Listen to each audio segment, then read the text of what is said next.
Thank you very much for that interesting talk. So I wondered if you could just expand a little more on the connection between the cosmopolitan or connected society and the project of overcoming habits of domination and the effects of past domination, because it seems like the ideal of cosmopolitanism and connectedism that sort of fits in, if you sort of imagine the UN where people from different communities come together for the first time, as it were, and encounter one another and seek connectedness, but it doesn't in any way prima facie present a way of resolving past relationships of domination, past injustices, and so forth. So how do you see, as it were, correction occurring to the extent that you see it occurring in this picture?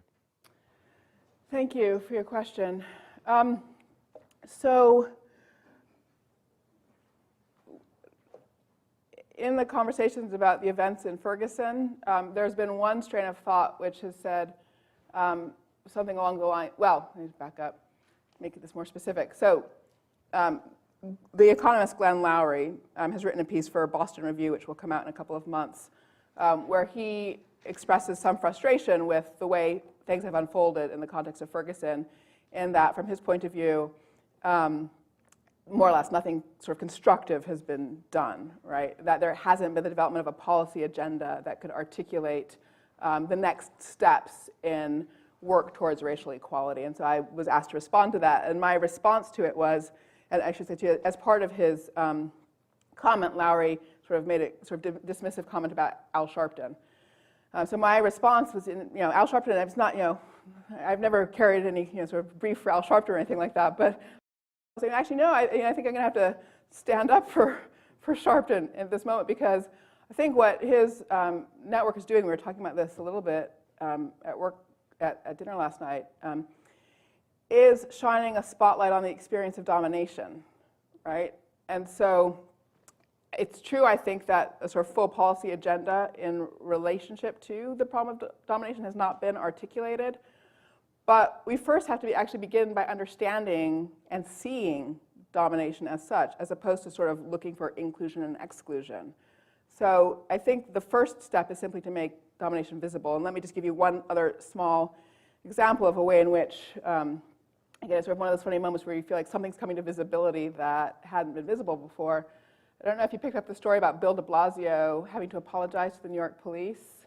So Bill de Blasio said that after the Garner non-indictment or whatever, that he had had a conversation with his son Dante and had to talk to his son about how to avoid confrontations with the police. And then the police were very upset. What are you trying to suggest that people have to be worried about interacting with us? And I found it was a very strange episode, because from the earliest of ages, I was taught, don't talk back to the police. It was like a basic part, in my experience, of African-American education in this country has always been about how to avoid confrontations with the police. And the idea that that would be so invisible that the police would be surprised that parents are having such a conversation with their kids is really stunning. And so I think just plain bringing these things to visibility is a really important first step. And then calling the problem domination rather than calling it exclusion is a really important step. So just kind of like naming the problem in the first instance is part of moving forward. Okay, well, first, can you hear me? Am I talking to? First of all, that was a wonderful talk. I loved it, and I really appreciated the all of it, but especially the way the bit about habit kind of hangs it all together. And my question actually dovetails a little bit with your response to the last question. So at the end of the talk, when you were talking about law, I think most of us in the social sciences and in law, that's where we go immediately. Culture. As you were talking about culture, I found it very interesting, but also I think a lot of us, especially in the past few months, have been thinking about the ways that those who are advantaged and privileged by living with bad habits that enable us to reap material advantages while continuing to claim to profess liberal and egalitarian principles are quite resistant to, psychologically to wanting to disrupt those habits. So I wondered, and this dovetails with what you said, I think, just now, if there's a third component, which has been really highlighted for us since August 9th, which is something like disruption and direct action. So do we need law? Do we need this work in the cultural realm? But that seems to first require a willingness to do that work. And so is there another tactic or angle which involves more of the kind of disruptive politics that I would say the young activists, maybe even more so than the older activists like Al Sharpton, have been really highlighting the importance of? Thanks. Yeah, no, and again, as I said, I would never want to say that Al Sharpton was the sort of whole story of this moment. And the only reason I introduced him was because of a certain sort of through line in his line of work. But yes, I mean, there's a much bigger world of activists who've been working around Ferguson. So, I mean, yes, I think in general,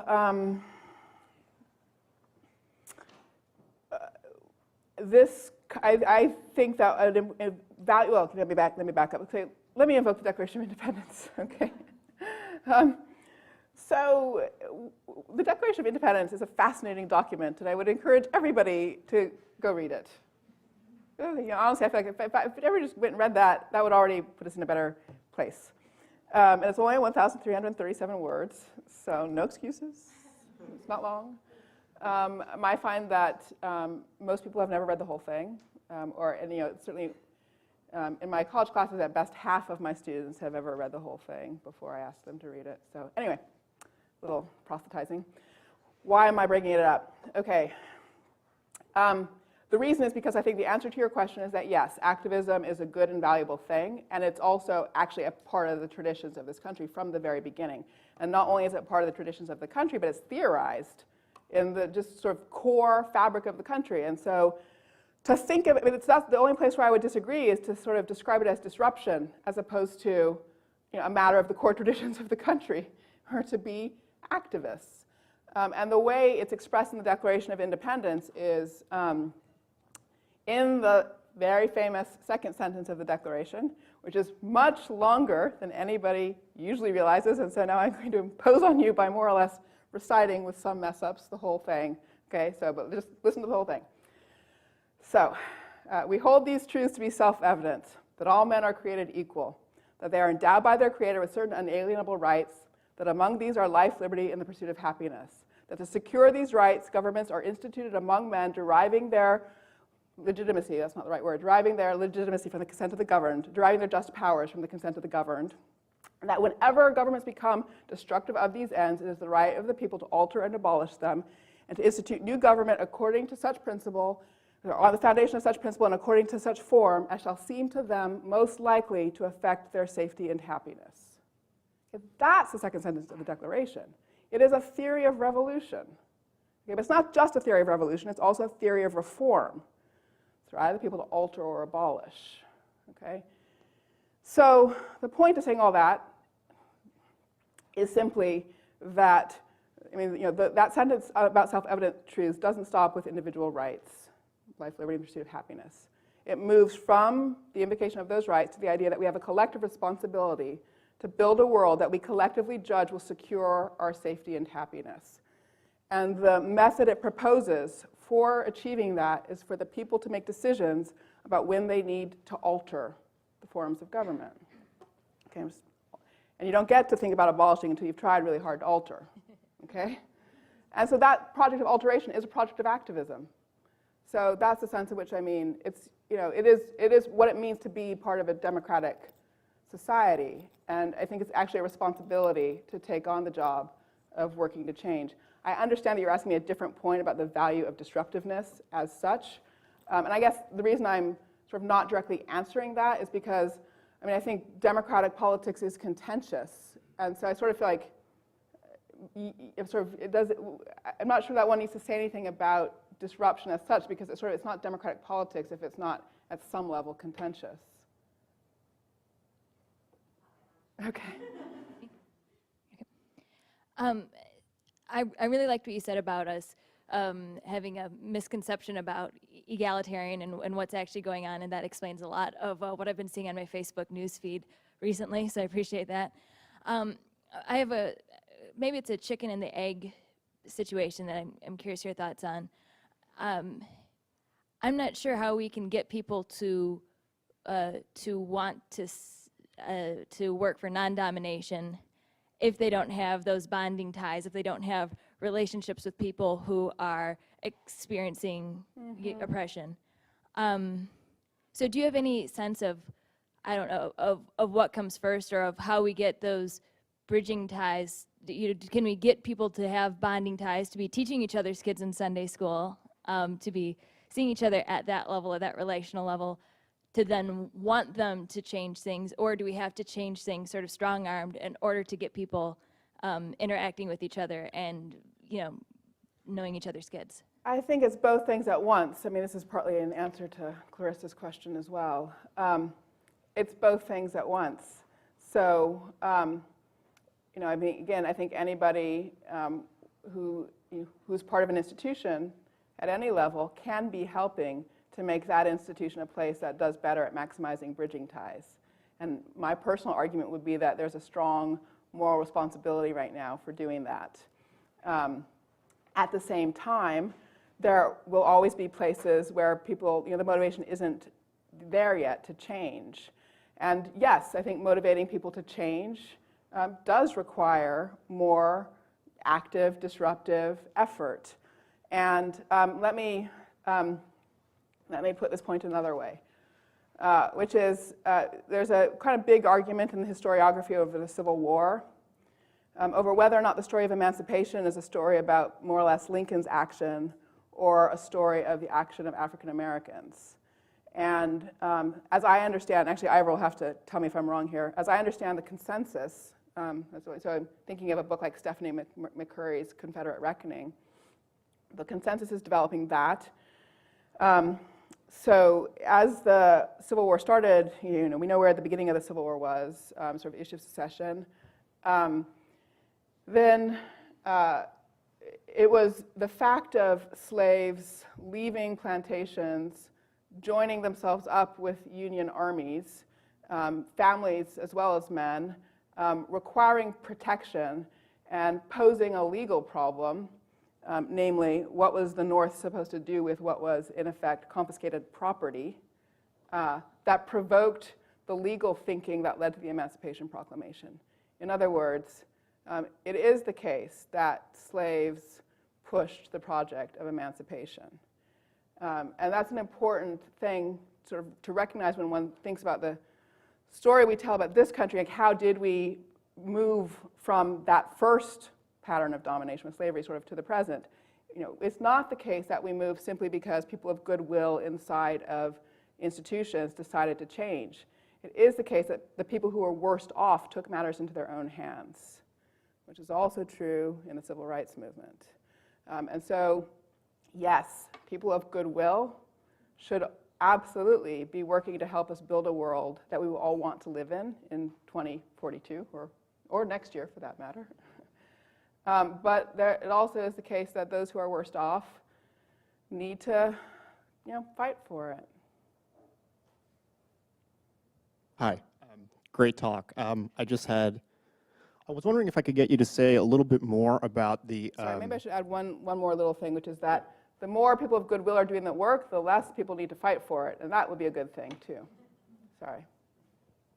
No problem. I was wondering if I could get you to say a little bit more, particularly about your rejection of both integration and multiculturalism. And the reason for it was, I take it that implicit in your example of after the Civil War, you argued that those laws inculcated habits of sort of accepting domination, right? They were supposed to inculcate one set of habits, and in fact, they inculcated this different set of habits.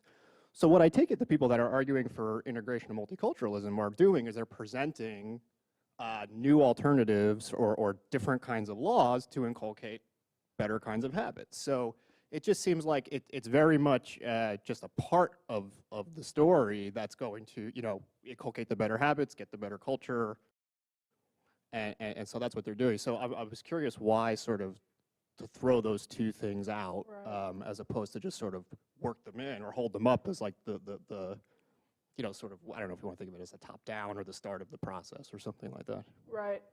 Thank you. That's a great question.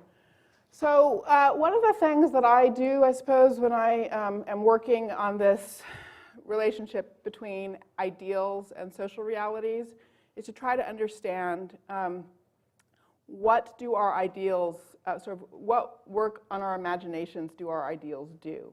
In other words, we establish an ideal, it gives us a way of imagining the world we want to be in, and then that picture we have in our heads helps shape our choices, some of our policy choices. So if you take integration as an example, ask yourself, what does integration actually mean? I could be wrong about this, but my basic sense of the use of the concept of integration is that people imagine a world in which there is actually something like kind of random distribution of people in residential terms. Like that's the picture people have in their minds. Okay? There's nothing wrong with such a world, so I have no objection to a world of that kind.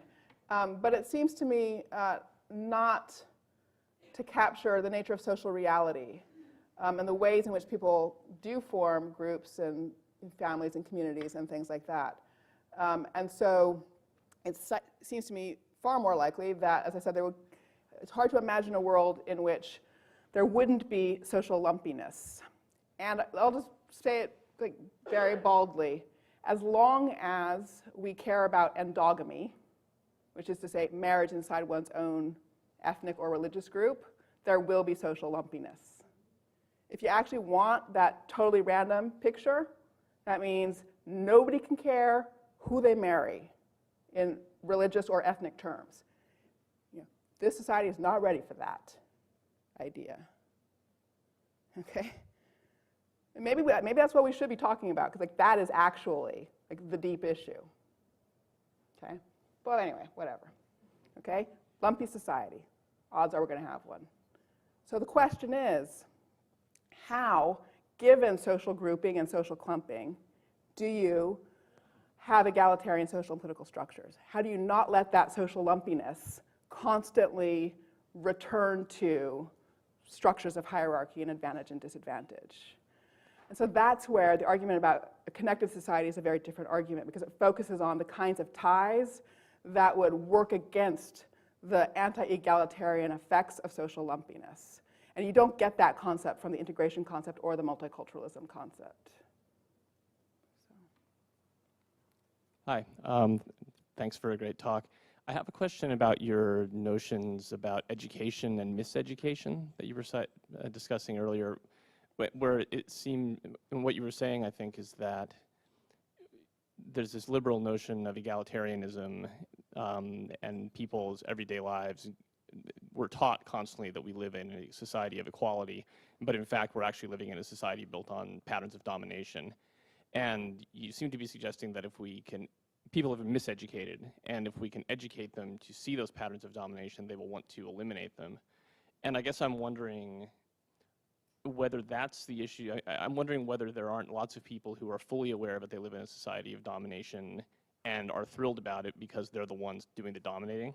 I mean, at what level, it seems like a very kind of, you sort of debunk this Enlightenment notion of egalitarianism, but it seems like kind of an Enlightenment-y notion of moral progress, that if we simply teach people the right things, they'll be good. Is that so? Or what do we do with people who are perfectly happy living in a society of domination because it benefits them? Right. I mean, there are two parts of the answer to that question. So part of the answer was something I was trying to get at with the points about aesthetic appeal of a new model. I mean, you know, I think there are sort of different ways. You're really asking a big question of sort of how do you get cultural change, and there's no single part of the answer to that. I mean, there's sort of, it's work along many different lines and trajectories. But the point of sort of invoking the Toronto idea was that, you know, I think one has to be able to be articulate and concrete about the benefits that come from a different way of being in the world. So in fact, incentivizing change, right? Sort of back to the issue of, you know, you can't just push everybody into a new place. You have to incentivize as well people into a new place. But the second thing I would say is, okay, sorry, you've already gotten me to say a whole lot of things I probably shouldn't be saying out loud in front of a big room full of people. But at any rate, here we go with another one.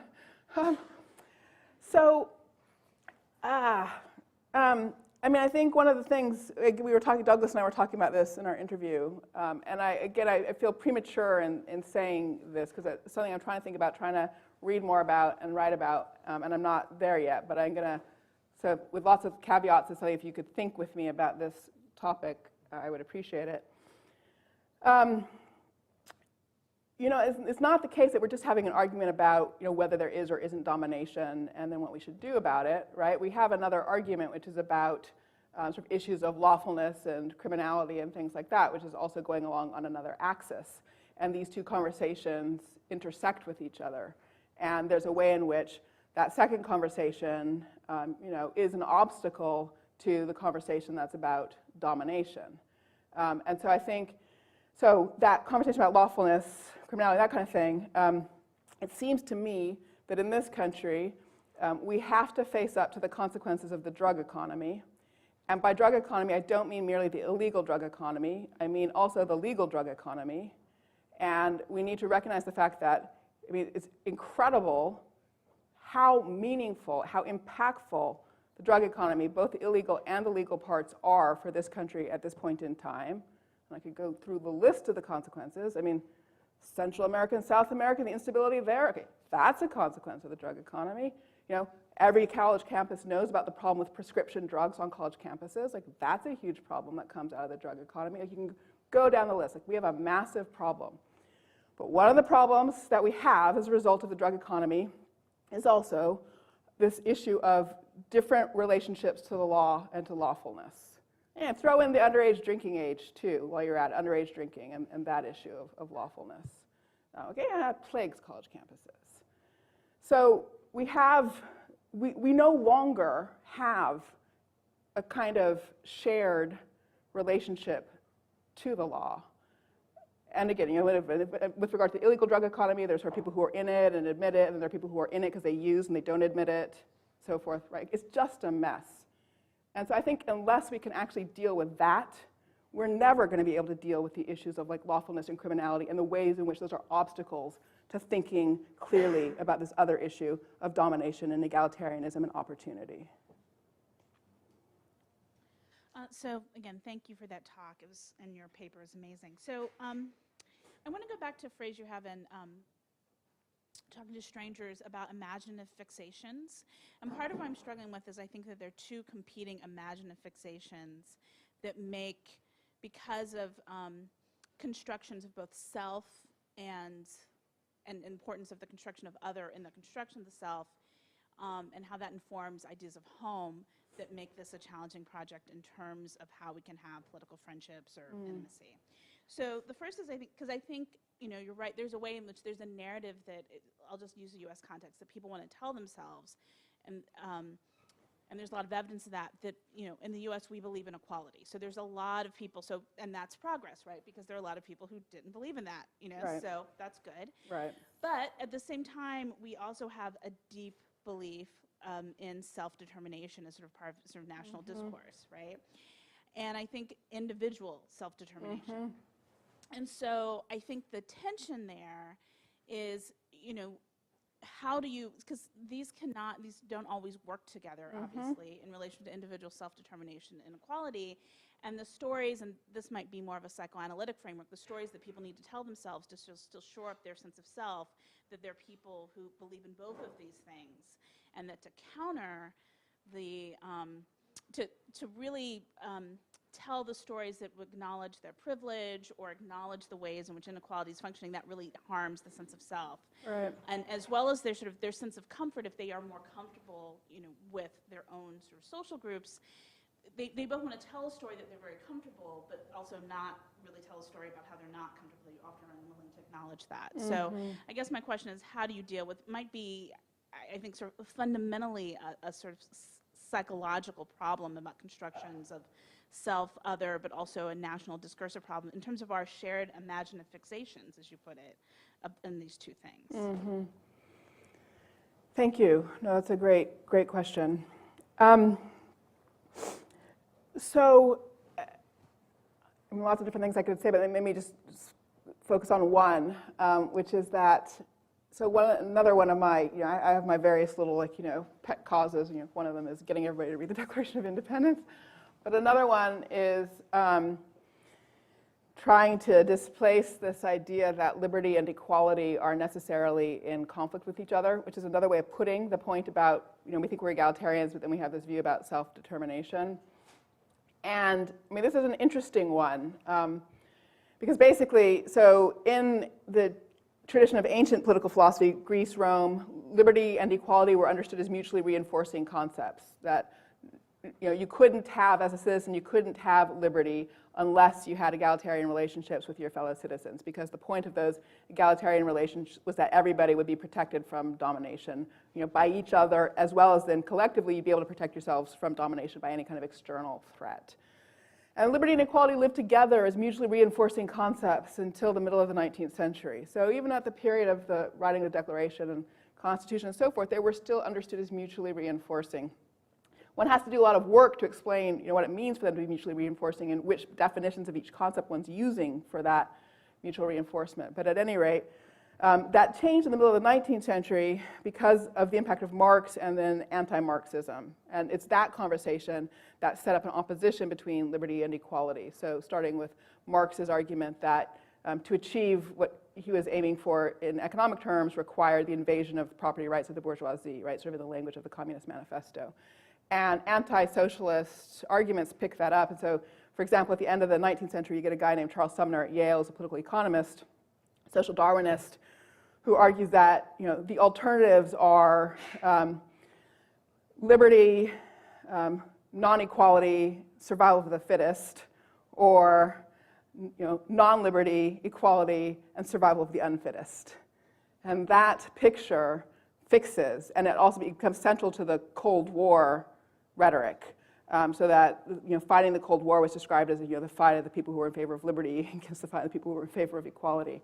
And we haven't even begun to try to dislodge that understanding of those concepts as being in opposition from each other from our collective vocabulary and collective imagination. And I think doing that work is actually really important to opening up the space where we can understand self-determination and equality in a genuinely sort of mutually supporting way with each other. Okay, back to Ferguson. I mean, I think there's a level of structural and then also individual. So, for example, November 24th, everybody knew that something was going to happen that day. But when the law enforcement got together with all the players involved, they said, this isn't the protocol we're going to follow like we always follow. This is civil disobedience, so we're calling all the shots. We'll tell you what you need. No, you're not going to be doing a dialogue with us. So one of the decisions they made was they were not going to provide any emergency medical personnel among the protesters to assist them if any injuries were incurred. They chose not to do that. That's a structural decision made. Since they were using tear gas and mace on the protesters, which are injured. I mean, if you have asthma and you get tear gas, it could be life-threatening. So that night, for example, somebody had gotten unconscious. The people had tried to take her, because it was the Ferguson Police Department, Ferguson Fire Department. So they were trying to get this unconscious woman who they thought had had a heart attack to that fire department to get assistance. And what happened was the police blocked them, did not allow them, made them put that person on the pavement, and then shot tear gas and rubber bullets into all of them. So now she's unconscious, full of tear gas in her lungs. CNN recorded that, but did not put that on TV. That's an individual act. That's a systematic act. And yet there's no outcry from my race, the white race, saying that's really wrong. Now, when I talk to people that are involved in the protest, and what happened was there were some of us that are trained. We organically formed a group, and we were providing assistance anyway. We weren't protected. We were tear gassed also. But at least we're there and we're doing it. And they're very thankful. I'm not at risk at all among the protesters. They're all giving me hugs. They're all thanking me. But systematically, in a moment of difficulty, what happens? Domination has to automatically come in, systematically and individually. How do you respond to that? Well, thank you for sharing that story with me. So I appreciate hearing your account. So those are not facts that I knew, so I'm glad to know about them. I don't think I have anything too much to add, in all honesty, to what you've said, in the sense that, I think we've seen a lot of problematic decision-making on the point, from Ferguson, law enforcement along the way. So I mean, I wasn't there, I don't know, I didn't see it, so I'm taking your word for it in this instance. And so that is part of the conversation that we're all having, right? How you begin to build, if you think of the institutions that need to reconstitute themselves, the police is such an institution. And we've had, this is not the first moment of that kind where we've felt a need for reconstitution. So the question for me, the question I would turn back to you would be, what are the ways in which ordinary citizens can help the police become an institution that is acceptable from the point of view of the kinds of standards that you're articulating? So I just want to follow up on Rebecca's question, and also just something you said that I think is very compelling, which is that to get to this understanding of domination the way you've described it, there are all of these crutches that people who might be convinced use to get out of having to confront this. Right. And egalitarianism, as framed, is one. Rebecca, I think, was talking about choice. We use choice as a crutch to say, well, we're not really oppressing anybody because we're giving everybody their choice. Right. And I can think of a lot more of these, but I was wondering what others of those you have been thinking about that I realize we've already gotten to tell you to tell us some things you didn't want to tell us, but I'd rather hear your list. What crutches are there that you've been thinking about? I want to hear your list. Yeah. No, that's super helpful. That's a good way of putting it. Thank you. So, I mean, the liberty equality conflict is one that I've been thinking about, certainly, and the choice conflict. I mean, I suppose I focus a lot on what I loosely in my head call hypocrisy, and that relates back to the points I was making about the drug economy. Man, we're a hypocritical culture. It hurts. It really, really hurts. So I mean, I guess I'd leave it there for like, and how do you undo that? So I think that's a huge obstacle. I don't know, how do we manage to protect ourselves from the hypocrisy involved in how we think about drugs? I have no idea.